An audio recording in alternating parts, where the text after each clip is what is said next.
అనంతపురం జిల్లా గుత్తి పట్టణంలోని బాలికల జూనియర్ కళాశాల ప్రిన్సిపల్ మీనాక్షి మరియు పట్టణ బాలికల ఉన్నత పాఠశాల ప్రధానోపాధ్యాయుడు సుంకన ఆధ్వర్యంలో గురువారం మేఘా తల్లిదండ్రుల ఉపాధ్యాయుల ఆత్మీయ సమావేశం నిర్వహించారు. ఈ కార్యక్రమానికి ముఖ్య అతిథులుగా అనంతపురం జిల్లా తెలుగుదేశం పార్టీ అధ్యక్షుడు మరియు రాష్ట్ర కార్మిక సంక్షేమ శాఖ చైర్మన్ వెంకట శివుడు యాదవ్, మున్సిపల్ కమిషనర్ జబ్బర్ మియా, టీడీపీ పట్టణ అధ్యక్షుడు ఎంకే చౌదరి, ఆసుపత్రి కమిటీ సభ్యులు చికెన్ సినా, కరణికొండ సుధాకర్ నాయుడు మరియు ఫారెస్ట్ అధికారి దీప హాజరయ్యారు. ముందుగా పాఠశాల సిబ్బంది, విద్యార్థులు, అతిథులకు, తల్లిదండ్రులకు ఘన స్వాగతం పలికారు. అనంతరం తల్లిదండ్రులకు ఏర్పాటు చేసిన ఆటల పోటీలను ప్రారంభించారు. అనంతరం పాఠశాలలో ఏర్పాటు చేసిన ఫోటోగ్రఫీ వంటి తదితర తరగతి గదులను పరిశీలించారు. అనంతరం తల్లిదండ్రులు ఆటల పోటీలో గెలిచిన తల్లిదండ్రులకి బహుమతులు అందజేశారు. ఈ సందర్భంగా తెలుగుదేశం పార్టీ అనంతపురం జిల్లా అధ్యక్షుడు మరియు రాష్ట్ర కార్మిక సంక్షేమ శాఖ చైర్మన్ వెంకట శివుడు యాదవ్ మాట్లాడుతూ, మన ముఖ్యమంత్రి చంద్రబాబు నాయకత్వంలో ఏపీ విద్యాశాఖ మంత్రి వర్యులు మరియు ఐటీ మంత్రి వర్యులు నారా లోకేష్ విద్యార్థులకు చేపట్టిన కార్యక్రమాల గురించి విద్యార్థులకు తెలియజేశారు.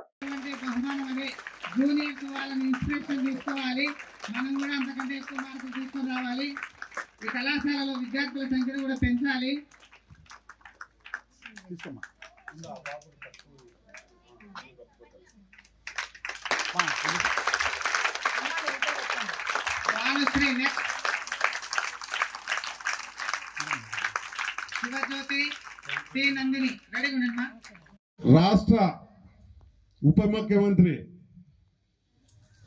పవన్ కళ్యాణ్ గారు, రాష్ట్ర ముఖ్యమంత్రి వాళ్ళు ఇద్దరు కలిపి ఈ కార్యక్రమం రాష్ట్రంలో మంచిగా ఉండాలనే నిర్ణయంతో ఈ కార్యక్రమం చేపట్టడం, పచ్చదనము 50% ఉండాలని కూడా నిర్ణయించుకోవడం జరిగింది. ఇదంతా ఒకరు అనుకుంటే కాదు, భాగస్వాములు, తల్లిదండ్రులు, పిల్లలు అంతా ప్రతి ఒక్కరూ సమాజ బాధ్యతగా తీసుకుంటే అప్పుడు ముందుకు పోగలదు. ఈ అవకాశం ఇచ్చిన మీ అందరికీ, పిల్లలకు, తల్లిదండ్రులకు, అదేవిధంగా వేదిక మీద ఉన్న పెద్దలందరికీ, గురువులందరికీ నా నమస్కారాలు తెలియజేసుకొని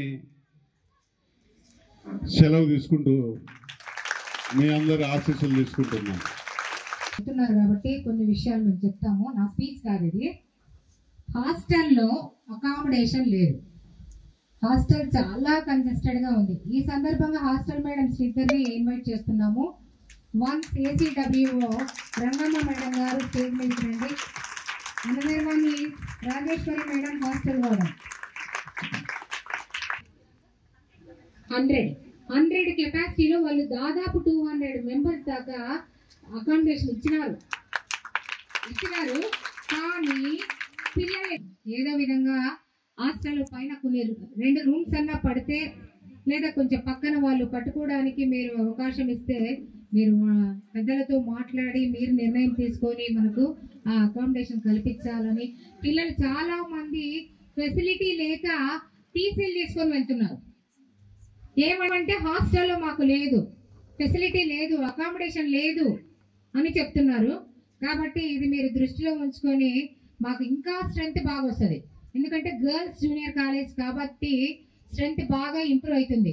దీన్ని అడ్వాంటేజ్ గా తీసుకొని, వాళ్ళకి హాస్టల్ అకామిడేషన్ లేదు అనేది అడ్వాంటేజ్ గా తీసుకొని పక్కన ప్రైవేట్ కాలేజెస్ అనేటివి వస్తున్నాయి. కాబట్టి మన గవర్నమెంట్ కాలేజెస్ ఇంప్రూవ్ కావాలంటే అకామిడేషన్ కూడా బాగా ఉంటే పిల్లలు ఇంకా మనకు దాదాపు ఇయర్ నాకు 500 ఎక్స్పెక్టేషన్ చేసినాం, కానీ 450 వచ్చింది. 90% ఆఫ్ ది స్టూడెంట్స్ హాస్టలర్సే మనకు. Only 10% coming from day scholars. కాబట్టి ఇది దృష్టిలో పెట్టుకోండి. మిమ్మల్ని ప్రత్యేకంగా మేము ఆహ్వానించడానికి